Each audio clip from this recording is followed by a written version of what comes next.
అదే రెడ్లయితే 100కి నలుగురున్నారు. ఈ ముగ్గురు 3 కులాలు కలిపితే 100కి 5 అది బయటపడతది.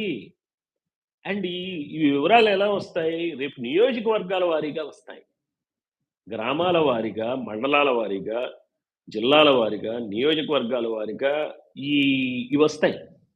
ఇవొచ్చినప్పుడు ఏమవుతుందంటే, అరే! మేమెక్కువున్నాం గదా! మేము ఎమ్మెల్యే గావాలి గదా! మీరెట్లయితరు? మేమెక్కువున్నాం గదా! మా బీసీలు. మేము సీఎం గావాలి గదా! మా కులం ఎక్కువుంది గదా! మేము ఎస్సీలం గదా! అందరికన్నా నంబర్ మాదే ఎక్కువ గదా! తెలంగాణ రాష్ట్రంలో. సో, మేమవ్వాలి గదా! అని ఎస్సీస్ మాలా కమ్యూనిటీ గాని, మాదిగ కమ్యూనిటీ గాని, ఈ 3 ఏ ఒక్క కులాలకైనా ఎక్కువే. అలానే ముదిరాజులు ఈ 3 కులాల కన్నా ఏ ఒక్క కులానికైనా ఎక్కువే. రెడ్ల కన్నా చాలా ఎక్కువ మందున్నారు. తర్వాత యాదవ్